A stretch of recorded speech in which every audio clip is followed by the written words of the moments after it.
dia akan menjadi putri di sini. Maksud Anda apa? Dia akan menjadi pengantin di sini. Dia sudah menyetujui sejak awal pendakian. Bisakah Anda mengembalikan Indri sahabat saya? Biarkan dia pulang bersama kami. Tidak bisa. Saya mohon lepaskan Indri. Sang ratu pun terdiam setelahnya. Tanpa aku sadari, aku kemudian masuk ke dalam dimensi lain lagi dan lagi. Saat ini aku berada di tanah lapang yang begitu luas. Di sana aku melihat Indri duduk termenung seorang diri. Indri, pulang yuk, jangan tetap di sini. Aku gak bisa pulang, Rin. Tolong sampaikan salamku untuk bapak dan ibu, dan juga sampaikan maafku kepada mereka. Kenapa kamu harus tinggal di sini? Kamu gak mau pulang? Aku harus mempertanggungjawabkan ucapanku, Rin. Assalamualaikum warahmatullahi wabarakatuh. Kembali lagi di channel Portal Dimensi dan tentunya masih bersama saya Kang Slamet di sini. Kali ini Kang Slamet akan menceritakan sebuah kisah mistis pendakian yang berjudul Malam Terakhir di Puncak Gunung Gede. Cerita ini ditulis oleh Alin Ambarwati. Sebelum kita masuk ke ceritanya, buat kalian yang belum subscribe channel ini, tekan tombol subscribe-nya terlebih dahulu dan tekan tombol notifikasinya agar kalian tidak ketinggalan cerita terbaru dari Portal Dimensi. Gak usah berlama-lama lagi, langsung saja kita masuk ceritanya. Malam Terakhir di Puncak Gunung Gede.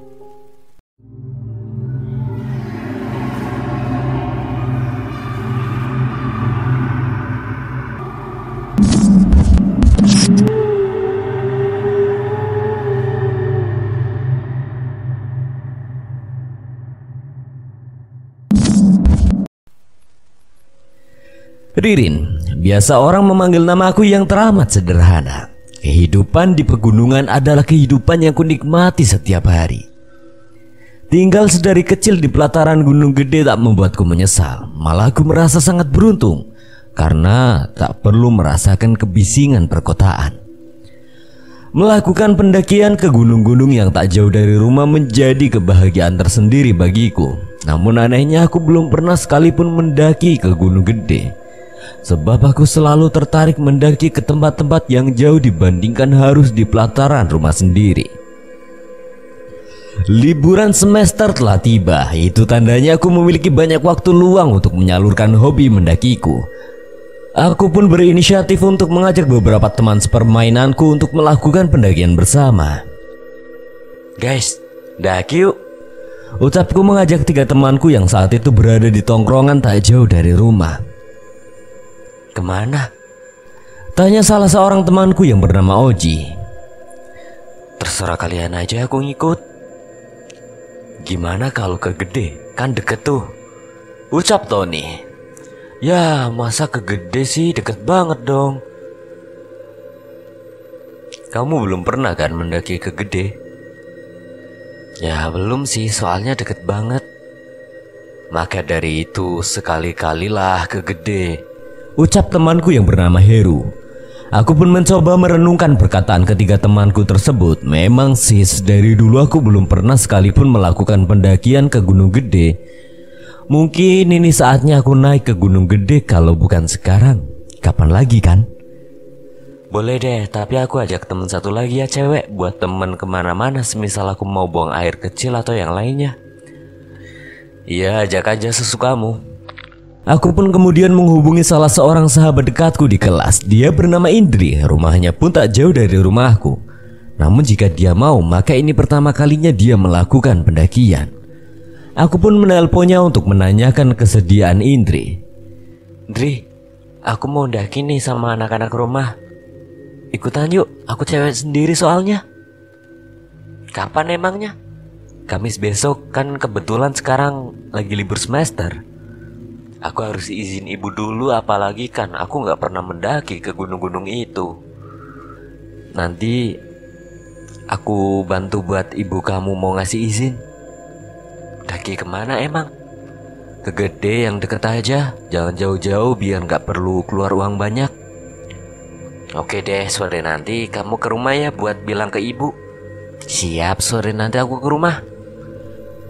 Aku pun kemudian menutup telepon. Setelah berbincang kepada Indri, aku merasa lega sebab Indri mau ikut bersamaku melakukan pendakian. Meskipun aku harus ke rumahnya lebih dulu untuk meminta izin kepada ibunya. Sebab Indri merupakan anak perempuan satu-satunya di keluarganya. Sementara dia pun belum pernah melakukan pendakian, sehingga perlu bujukan tersendiri agar Indri diperbolehkan untuk ikut mendaki bersamaku. Sebelum meminta izin kepada ibunya Indri, aku lebih dulu meminta izin kepada ibuku sendiri. Sebab ibuku belum mengetahui jika aku memiliki niatan untuk melakukan pendakian ke Gunung Gede. Semoga saja ibu memberikan izin dengan mudah seperti pendakian-pendakian sebelumnya. Setelahnya aku merasa sedikit kecewa karena ibu tidak memberikan izin kepadaku. Ia malah mengajukan syarat untuk aku mengajak abang bersamaku. Sedangkan abang saat ini sedang sulit jika ku ajak melakukan pendakian. Namun demi Gunung Gede, aku akan membujuk abang supaya mau ikut denganku melakukan pendakian. Aku pun kemudian pergi ke kamar abang untuk mengajaknya ikut bersamaku. Saat itu abang sedang asyik bermain game di kamarnya. Bang, ikut Ririn yuk. Kemana? Ke Gunung Gede bang, Ririn pengen pergi ke sana. Mau ngapain? Pengen refreshing aja bang, ngilangin penat mumpung libur semester. Ibu udah ngebolehin. Ibu bakal ngizinin kalau Ririn bareng sama abang. Kalau enggak, ibu gak bakal kasih izin. Tapi abang males, abang capek. Lagian kan abang harus kerja. Abang izinlah ke atasan abang sekali ini aja. Gaji abang bisa dipotong sama atasan abang, Rin. Nanti Ririn ganti uangnya, Ririn ada celengan kok. Oke lah kalau gitu deal. Nanti abang bilang sama ibu. Aku benar-benar lega sebab abang mau temanin aku melakukan pendakian ke Gunung Gede. Meskipun itu artinya aku juga harus merelakan celengan ayamku untuk abang. Padahal itu celengan sudah lama. Tapi demi Gede aku ikhlas. Yang terpenting aku bisa naik Gunung Gede. Aku benar-benar sangat ingin mendaki ke Gede. Seperti ada panggilan hati yang mengharuskan aku untuk datang ke sana dan mengatakan pada Gunung Gede, kalau seorang Ririn bisa menginjakan kakinya di puncak Gunung Gede. Aku sudah tidak sabar menantikan hari Kamis datang. Abang dan ibu sudah setuju aku mendaki ke Gede. Dan sekarang tugasku adalah meminta izin kepada ibunya Indri agar ia mau memberikan izin kepada Indri untuk ikut bersamaku. Semoga kali ini aku berhasil meyakinkan ibunya Indri jika Indri akan baik-baik saja bersamaku saat pendakian ke Gede nanti. Aku pun kemudian pergi ke rumah Indri untuk bertemu dengan ibunya. Saat itu kebetulan ibunya Indri sedang di rumah. Setelah sampai, Indri pun langsung memanggil ibunya untuk bertemu denganku. Aku pun kemudian langsung menyapanya. Ibu. Rin, lama kamu gak main ke rumah? Iya bu, soalnya baru libur semester sekarang atuh. Walah, gimana? Gini bu, niatnya Ririn mau ajak Indri buat naik gunung bareng ke Gunung Gede. Mau ngapain jauh-jauh ke sana? Sekedar mengisi waktu luang bu. Kami gak sendiri kok, ada abangnya Ririn dan juga 3 teman rumah Ririn bu. Ya sudah kalau begitu, yang terpenting hati-hati. Dan pesan ibu, jangan tinggalkan sholat ataupun menunda sholat. Siap bu. Jangan lama-lama ya di sana. Kan di sana cuma mendaki bu, bukan nikahan, jadi pasti cepet. Ucap Indri. Jangan asal bicara. Takutnya kamu nikah beneran loh di sana. Ucapku meledek Indri. Mereka pun kemudian melempar candaan satu sama lain.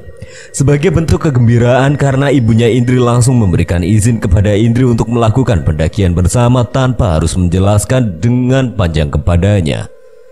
Setelahnya aku pun memutuskan untuk pulang ke rumah sebab aku khawatir ibu sudah menunggu di rumah karena saat ini hari sudah hampir petang.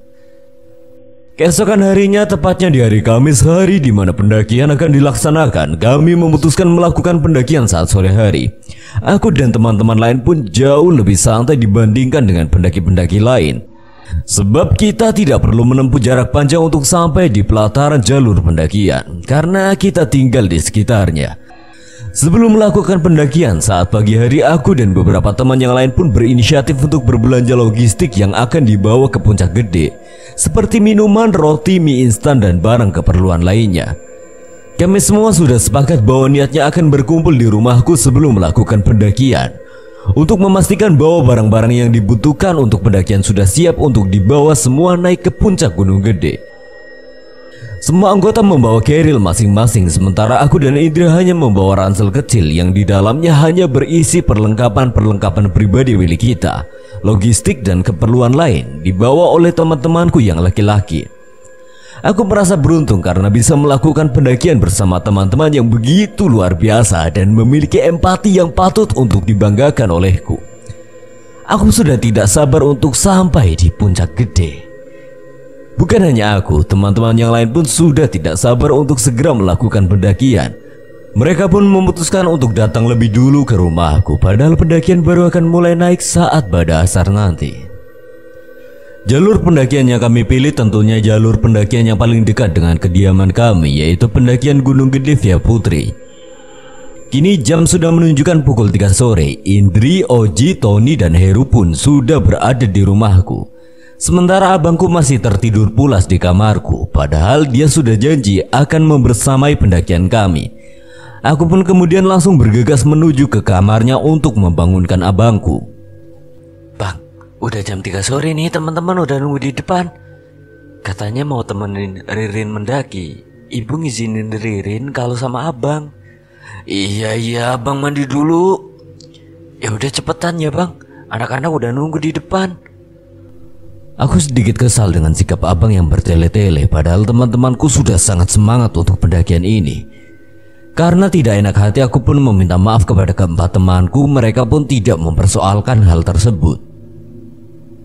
Setengah jam sudah kami menunggu abang. Akhirnya abang pun siap dengan keril di gendongannya.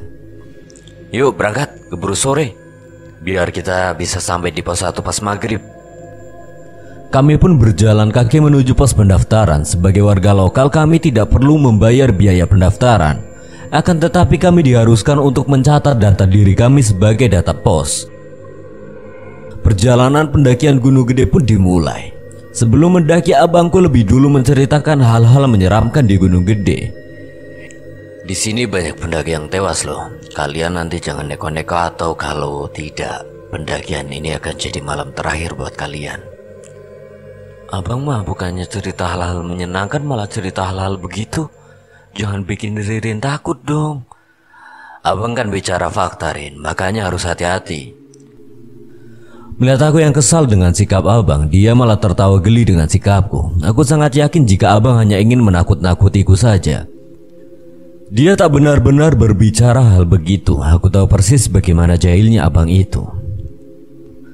Untung saja Indri bisa menenangkanku. Kalau tidak, pasti sepanjang perjalanan aku akan terus-menerus kesal kepada abangku sendiri. Setelah berjalan beberapa waktu, kami pun mulai memasuki area hutan. Ladang dan persawahan milik warga satu persatu pun mulai kami tinggalkan. Kini hanya pepohonan besar yang ada di sekeliling pendakian kami. Nikah di gunung pasti seru ya. Mulai kamu. Seru tau Rin, kan nanti bisa foto-foto di puncak, di balik pohon dan banyak lainnya. Nikah di gunung mah jatuhnya nikah sama monyet, ucap abang sembari tertawa. Teman-teman laki-laki yang lain pun ikut tertawa dengan gurauan yang dilontarkan oleh abangku sendiri. Memang laki-laki itu terkadang tidak bisa mengerti perasaan perempuan. Indri pun terlihat sedikit kesal akan gurauan itu. Indri pun perlahan-lahan mulai memahami sikap teman-teman lelaki yang kerap kali melontarkan candaan. Dalam waktu singkat kami pun mulai bisa beradaptasi dengan situasi di dalam pendakian ini. Benar-benar tidak ada hal aneh terjadi saat perjalanan menuju pos 1. Entahlah apa ini akan bertahan sampai di puncak Gede, atau ini hanyalah pintu kejanggalan yang belum kami masuki. Salah satu keunikan jalur pendakian Gunung Gede via Putri yaitu perjalanan dimulai melewati ladang dan pemukiman warga setempat. Aku sangat takjub dengan pemandangan yang ada. Aku seperti bukan penduduk pribumi kaki Gunung Gede ini karena rasa takjubku. Inilah alasan kenapa aku sangat ingin menikah di gunung, Rin. Soalnya indah banget. Jangan ngomong gitu, Ndri. Pamali lo, apalagi ini di gunung. Takut ada yang mengaminkan.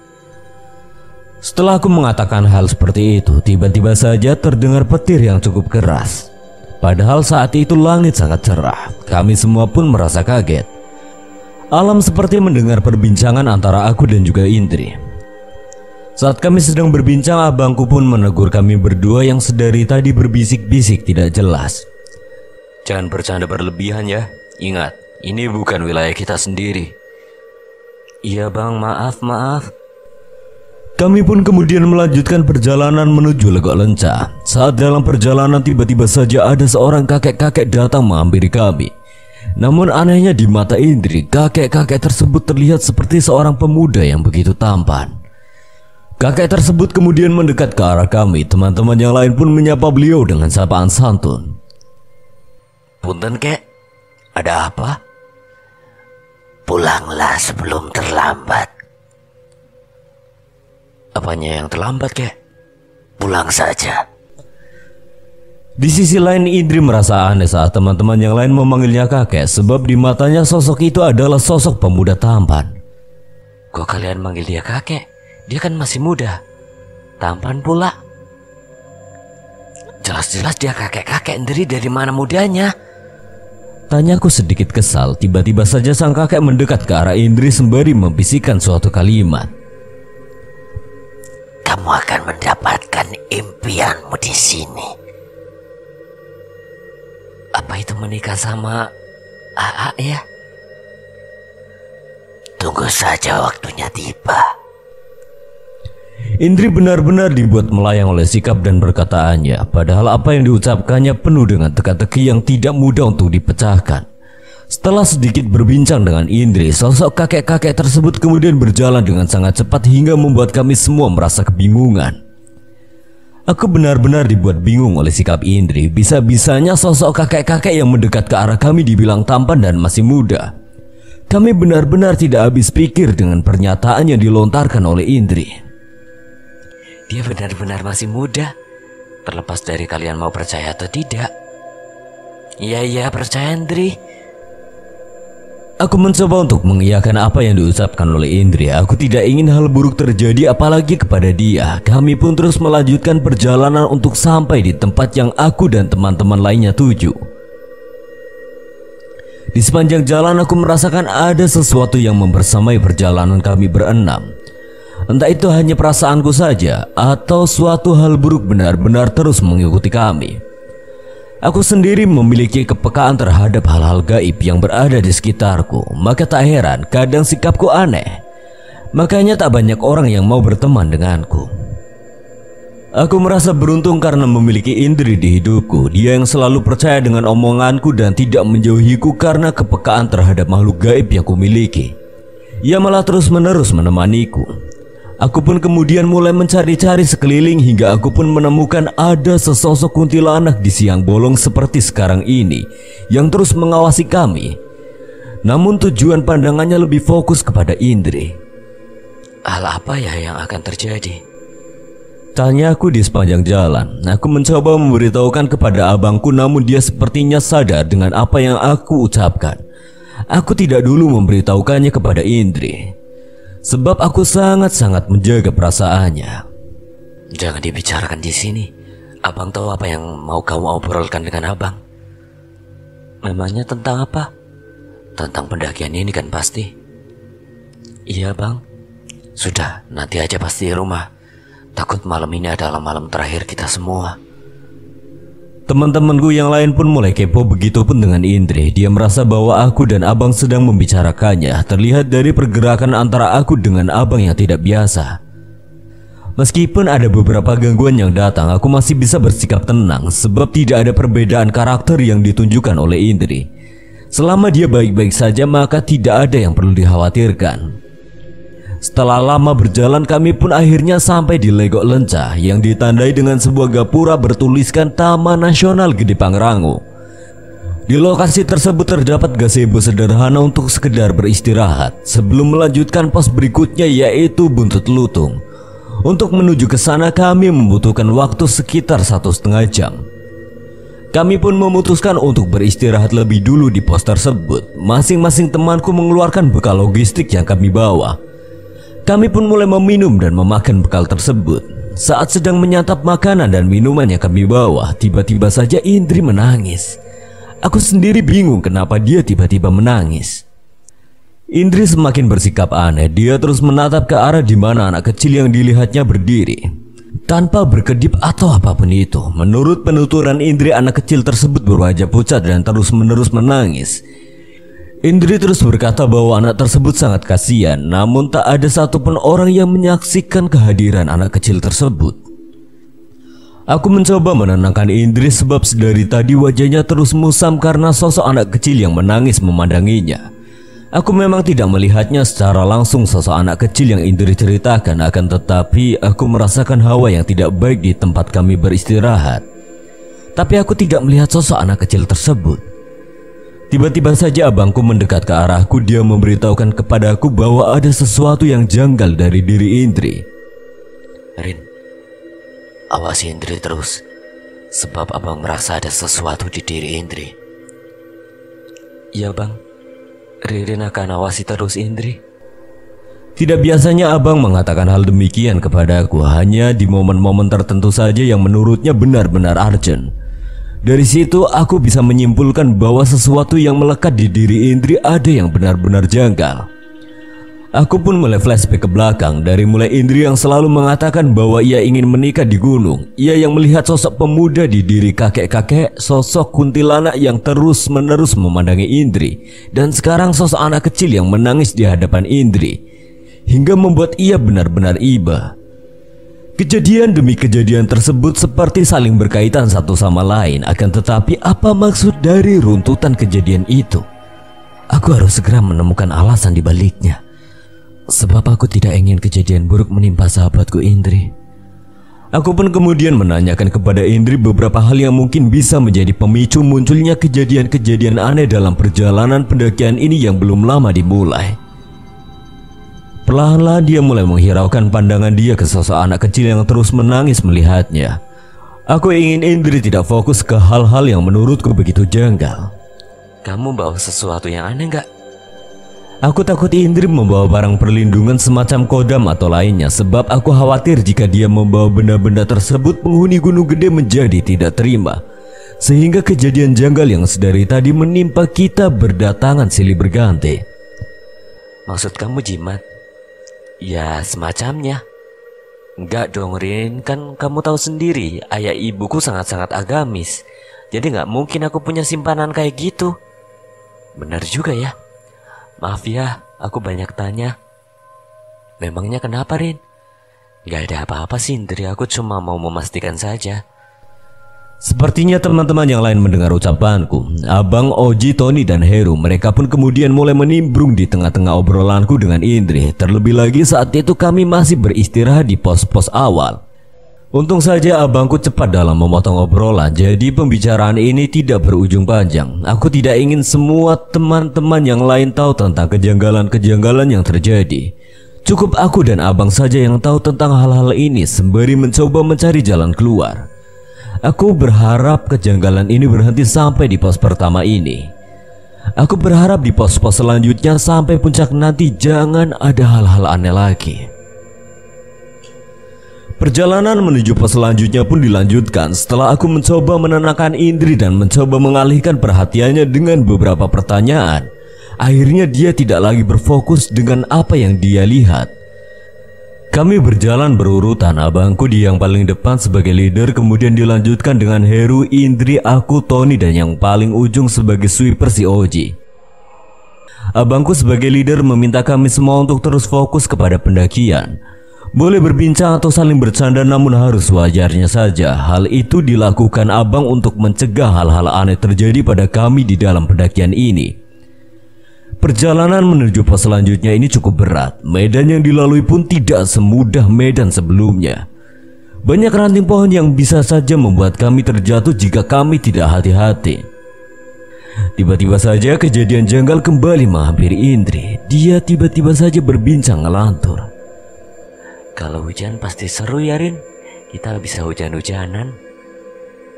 Mana ada hujan di tengah panas matahari gini Indri? Ya siapa tahu kan Rin. Tiba-tiba saja langit yang semula cerah mendadak mendung seketika. Perlahan-lahan turun rintik-rintik hujan membasahi perjalanan kami. Aku pun dibuat kaget oleh perubahan cuaca yang benar-benar mendadak. Kita neduh aja dulu ya di bawah pohon rindang sana. Kalau ada yang bawa jas hujan, sok atuh langsung dipakai aja. Semua teman-teman pun memakai jas hujan yang sudah dipersiapkan. Sementara Indri tidak memakainya padahal dia bawa jas hujan. Indri, kok nggak kamu pakai sih? Gak mau Arin, aku mau hujan-hujanan. Dasar aneh kamu ya.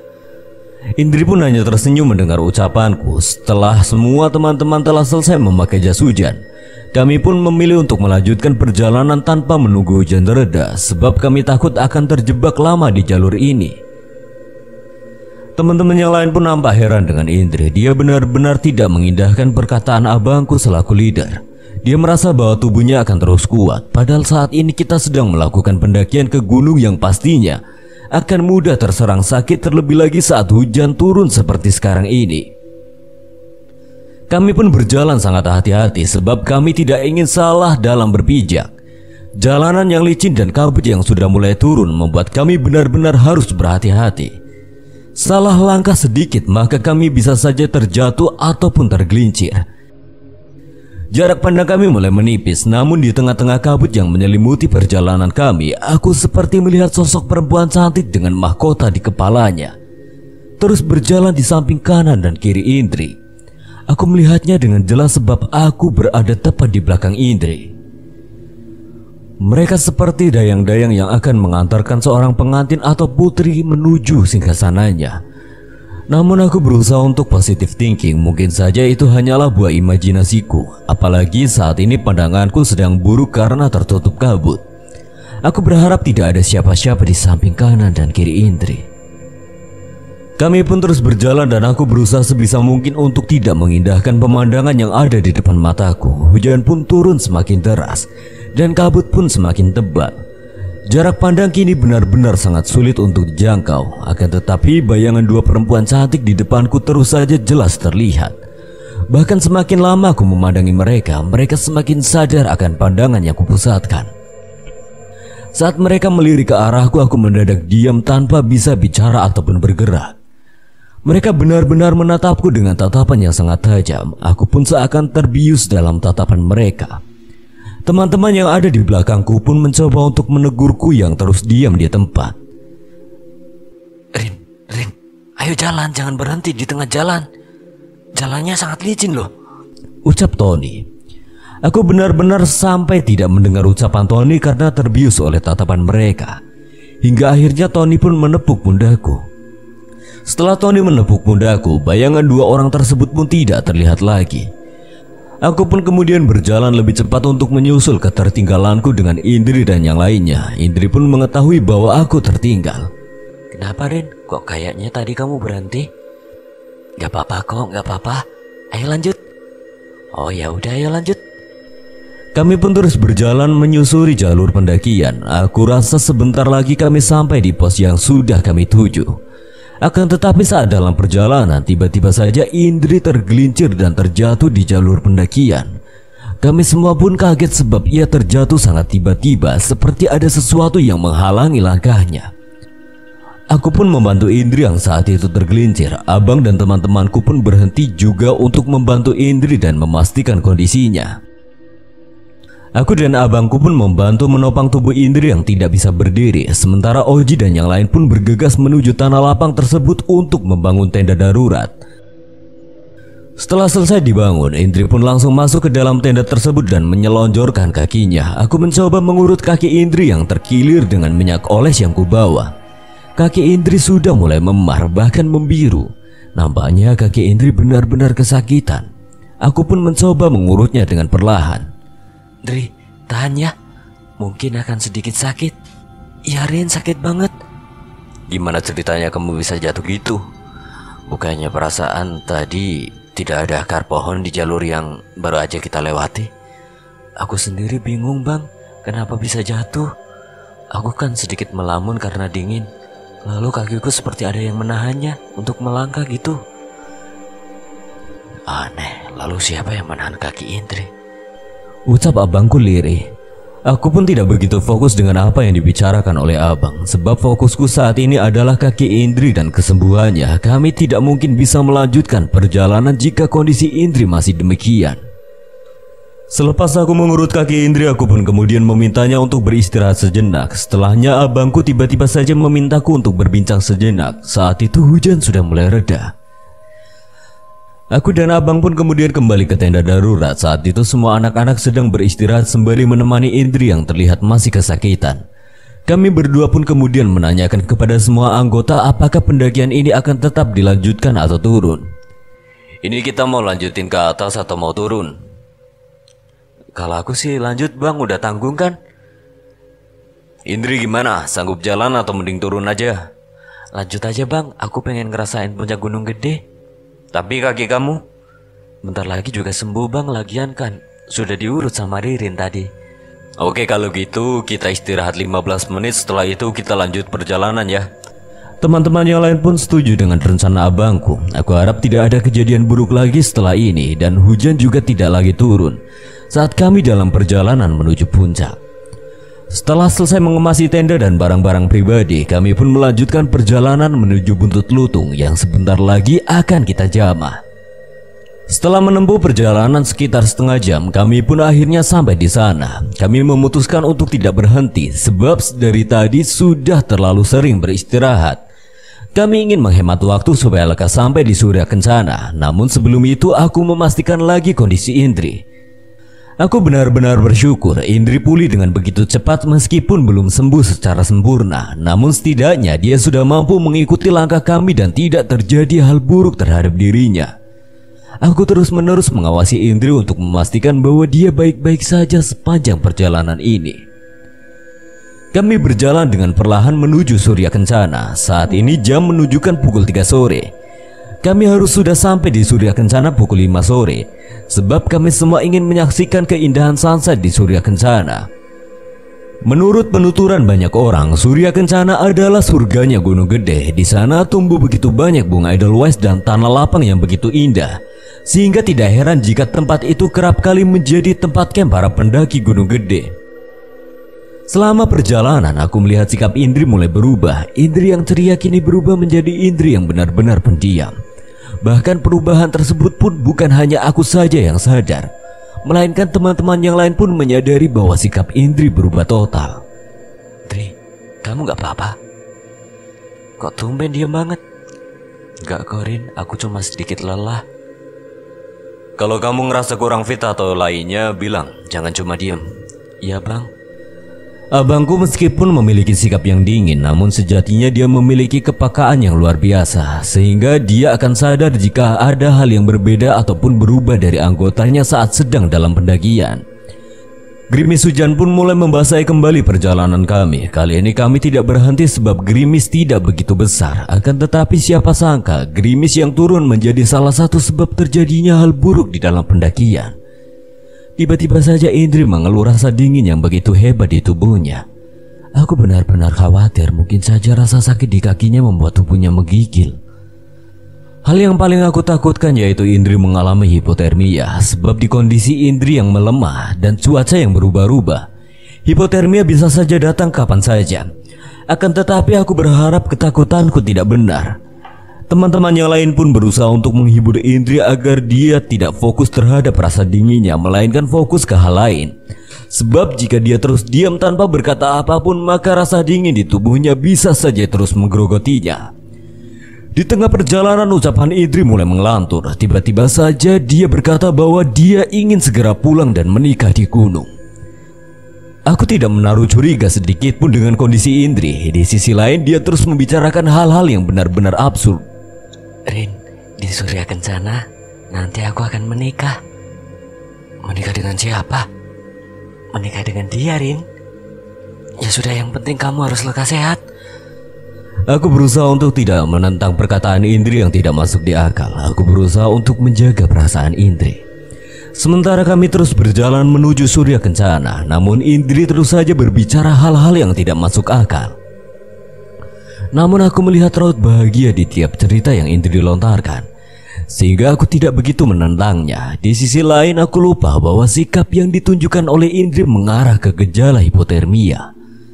Aku benar-benar luput akan hal itu. Sementara Indri semakin menunjukkan sikap yang tidak baik-baik saja. Pos surya kencana pun sudah nampak di depan mata, namun tiba-tiba saja tubuh Indri tergulai ke tanah. Dia benar-benar tidak berdaya dan tidak sadarkan diri. Kami semua pun kaget setelahnya. Abang Oji dan Tony yang berjalan di depan kami pun menoleh ke arah Indri. Begitupun Heru yang bergegas menolong Indri. Ayo segera gotong Indri ke tempat yang teduh, ucap abangku. Semua teman laki-laki pun panik dan langsung menggotong Indri. Aku pun benar-benar panik. Aku langsung meraih tas yang digendong Indri dan membawanya ke tempat yang teduh bersamaan dengan Indri. Tubuh Indri benar-benar membeku. Aku khawatir Indri benar-benar hipotermia. Kami pun menggelar matras seadanya untuk alas Indri. Kami pun mencoba membangunkan Indri dengan berbagai cara. Abangku yang cukup paham dengan pendakian pun mulai mencoba menolong Indri dari hipotermia. Pendaki-pendaki lain yang kebetulan melewati kami pun nampak penasaran dengan apa yang menimpa kami. Para pendaki tersebut pun bergegas untuk menolong kami menyadarkan Indri dari ketidaksadarannya. Mereka juga mencoba membantu untuk mengembalikan suhu tubuh Indri menjadi lebih baik lagi. Akan tetapi semua usaha yang dilakukan oleh abangku, teman-teman dan para pendaki lain tidak membuahkan hasil apapun. Indri tetap tidak sadarkan diri. Wajah Indri benar-benar mulai pucat.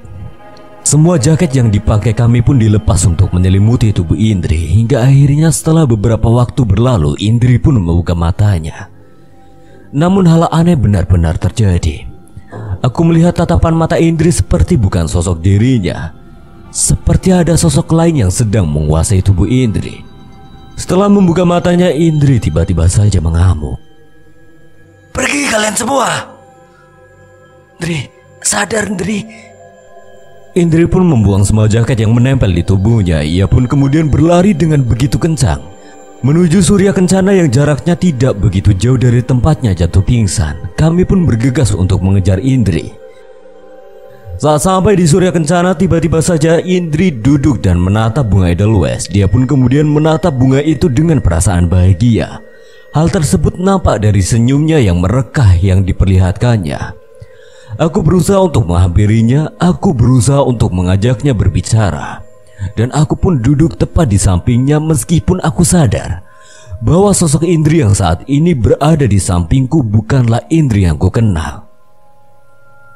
Kenapa tadi marah? Aku ingin kalian pergi.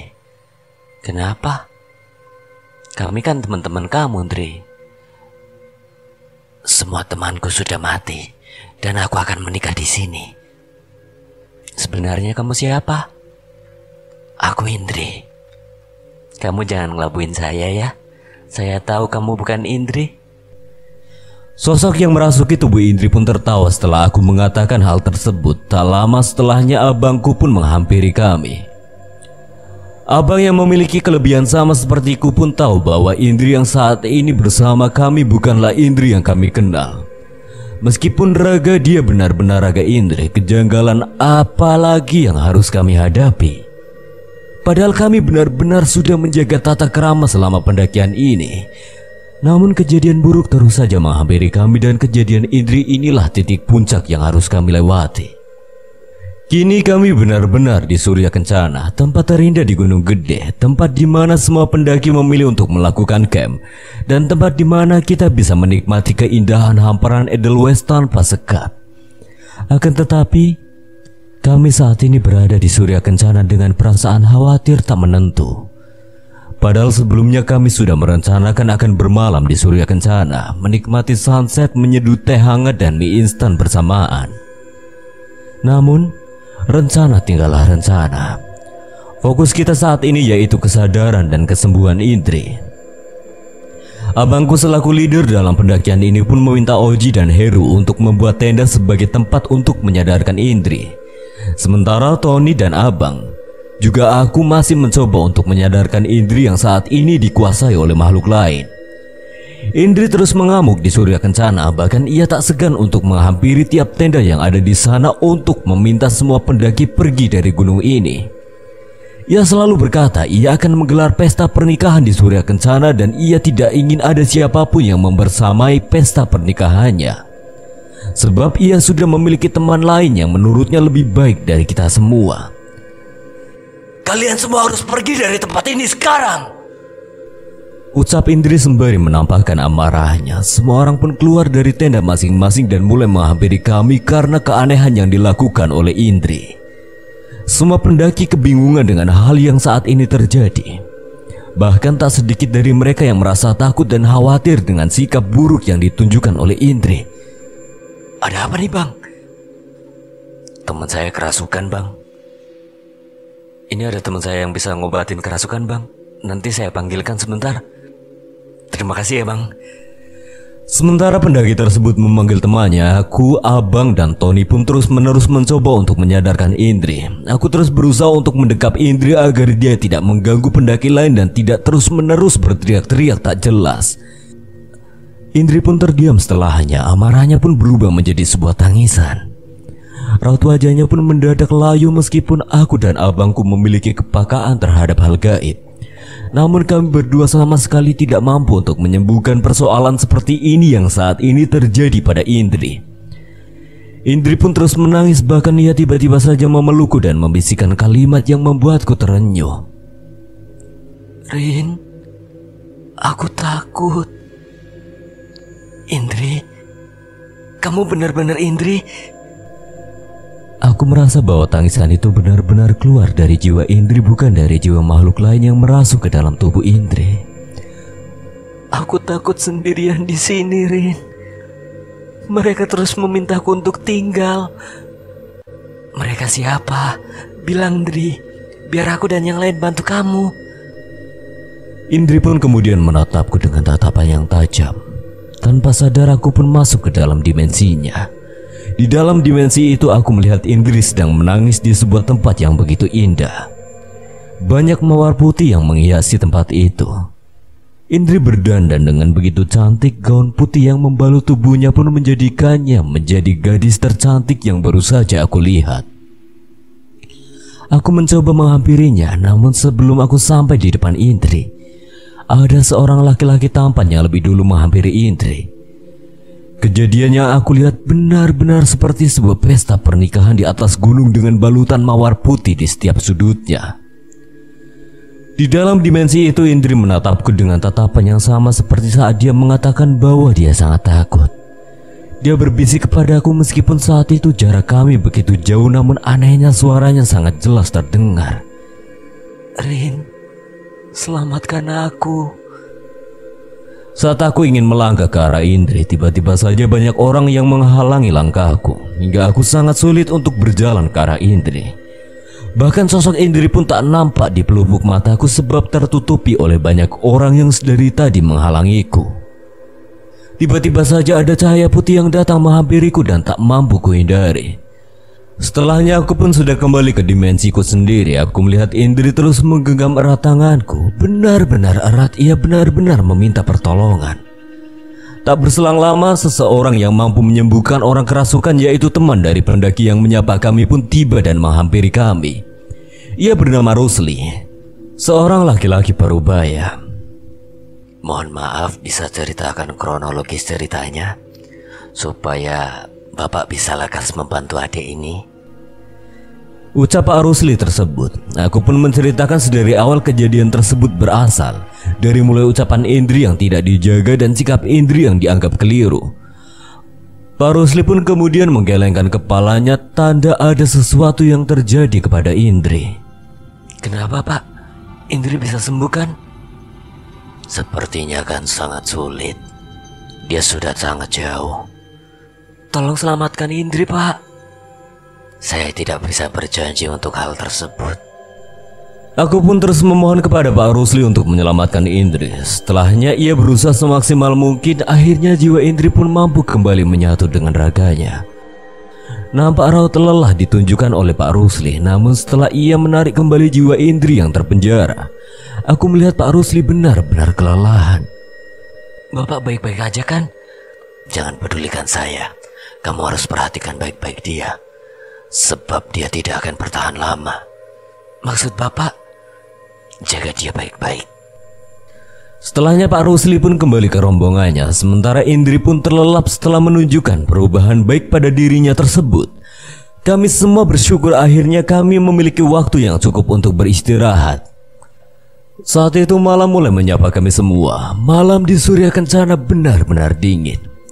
Aku sendiri sulit beradaptasi di sana. Namun teman-teman yang lain dengan mudahnya beradaptasi. Aku berharap akan ada malam-malam seperti saat ini di suatu waktu. Sementara Indri pun tak lama sadarkan diri. Wajahnya kini benar-benar pucat. Mungkin Indri kelelahan karena terlalu aktif saat dikuasai oleh makhluk lain. Rin, aku sudah tidak kuat, dingin sekali. Indri, kamu kenapa? Nggak tahu Rin, tapi dingin sekali. Aku pun kemudian membangunkan semua teman-teman untuk membantu mengatasi sakit yang saat ini diderita oleh Indri. Indri hipotermia, ucap abangku mengagetkan. Kami pun berusaha sebisa mungkin untuk menolong Indri. Aku tidak ingin dia meregang nyawa di sini. Aku ingin dia pulang dengan selamat dan sehat. Dia sudah berhasil melewati semua kejanggalan yang menimpanya. Aku tak ingin kini hipotermia malah merenggutnya. Sementara aku terus memeluknya dengan begitu erat. Benar-benar situasi yang sangat tidak aku inginkan. Malam pun semakin larut dan Indri tak kunjung sembuh. Sudah berbagai cara kami lakukan, namun tak ada satupun yang berhasil. Aku kemudian teringat perkataan Pak Rusli yang mengatakan bahwa Indri tidak akan bertahan lama. Apakah hipotermia ini yang Bapak Rusli maksud? Apakah Indri akan meninggal dengan jalan hipotermia? Semua pertanyaan silih berganti keluar dari mulutku. Sementara di lain sisi aku dan beberapa teman lain berusaha untuk membantu Indri dengan jalur langit. Kami tak henti-hentinya memanjatkan doa baik untuk keselamatan Indri. Apakah malam ini benar-benar malam terakhir bagi Indri? Pertanyaan tersebut terus-menerus muncul di pikiranku. Indri pun berusaha untuk mengendalikan dirinya sendiri. Ia bahkan mencoba melawan hipotermia yang saat ini dideritanya. Ia menyeka air matanya dan ia mulai memandangi wajah kami satu persatu tanpa terkecuali. Indri memandangi kami dengan tatapan penuh harap, namun tubuhnya benar-benar dingin. Indri berjalan ke arah kami sembari meraih tangan kami satu persatu. Rin, jangan nangis ya. Kita pasti bakal pulang sama-sama. Aku nampak sehat bukan? Indri, kamu istirahat ya. Biar aku buatkan teh hangat untukmu, untuk mengurangi dingin yang kamu rasakan. Oke? Tak apa Rin, dingin ini gak akan berlangsung lama kok. Aku pun berusaha untuk menggapai Indri dan mengajaknya untuk pergi beristirahat. Namun dia benar-benar tidak mengindahkan semua ucapanku. Dia benar-benar menghampiri kami setelahnya. Indri kemudian mendekat ke arah abangku selaku leader kami. Bang, maafin Indri ya. Dari awal pendakian Indri sudah bikin susah abang. Indri seakan-akan menjadi benalu di antara kalian. Jangan bicara begitu, Indri. Kita di sini itu kan tim. Jadi jika ada yang sakit di antara kita, itu bukan benalu dan kita memang harus benar-benar merawatnya supaya lekas sembuh seperti kamu. Pokoknya aku minta maaf ya bang. Iya, Indri. Lebih baik kamu istirahat aja. Lagi-lagi Indri tidak menghiraukan ucapan abangku. Ia malah terus berjalan mengarah teman-teman lelaki yang lain. Sepertinya akan meminta maaf lagi dan lagi. Ia kemudian menghampiri Oji, Tony dan juga Heru. Bang Oji, Tony dan juga Bang Heru, Indri minta maaf ya. Indri terus-menerus membuat kalian lelah dengan apa yang terjadi. Indri janji setelah ini tidak akan menyusahkan kalian lagi kok. Indri pun kemudian berjalan ke arahku dengan tubuh lemasnya. Aku pun menyambutnya dengan perasaan haru. Indri kemudian memelukku dan setelahnya ia tak sadarkan diri. Indri, kamu kenapa Indri? Indri benar-benar tak sadarkan diri. Tubuhnya dingin, wajahnya sangat pucat bahkan hampir membiru. Di lain sisi aku merasakan aura negatif dari sekitar tubuh Indri. Aku kemudian membawa Indri untuk masuk ke dalam tenda. Saat itu hari sudah mulai gelap. Semua anggota kami benar-benar panik dengan situasi yang tidak mengenakan ini. Aku pun sangat khawatir dengan Indri. Aku khawatir hal buruk terjadi dengan Indri. Aku tidak sanggup jika harus menyaksikan Indri tak berdaya seperti sekarang ini. Tangisan pun tak bisa aku hindarkan. Aku kemudian menatap Indri, namun aku sadar bahwa sosok lain sedang menatap Indri dengan tatapan yang lebih tajam dariku. Sosok itu terlihat seperti seorang ratu sebab ada mahkota yang melingkar di atas kepalanya. Gaun yang dikenakannya pun sangat indah dan riasan yang melekat di wajahnya membuat perempuan itu benar-benar cantik. Dia akan menjadi putri di sini, ucap sosok ratu tersebut. Maksud Anda apa? Dia akan menjadi pengantin di sini. Dia sudah menyetujui sejak awal pendakian. Bisakah Anda mengembalikan Indri sahabat saya? Biarkan dia pulang bersama kami. Tidak bisa. Saya mohon lepaskan Indri. Sang ratu pun terdiam setelahnya. Tanpa aku sadari, aku kemudian masuk ke dalam dimensi lain lagi dan lagi. Saat ini aku berada di tanah lapang yang begitu luas. Di sana aku melihat Indri duduk termenung seorang diri. Aku kemudian mendekat ke arah Indri sembari membujuknya untuk kembali bersama kami semua. Indri, pulang yuk, jangan tetap di sini. Aku gak bisa pulang, Rin. Tolong sampaikan salamku untuk bapak dan ibu. Dan juga sampaikan maafku kepada mereka. Kenapa kamu harus tinggal di sini? Kamu gak mau pulang? Aku harus mempertanggungjawabkan ucapanku, Rin. Ucapan apa? Kamu pasti udah tahu itu, Rin. Tapi tetap aja aku tidak bisa ninggalin kamu seorang diri di sini, Indri. Aku juga tidak ingin seperti ini, Rin. Tapi aku harus tetap di sini, Rin. Indri kemudian memelukku dengan begitu erat. Tangisnya pecah namun ia terlihat tegar dalam menghadapi pelik yang harus dipertanggungjawabkannya. Tanpa sadar aku pun kembali ke dimensi asalku. Aku melihat kondisi Indri semakin memprihatinkan.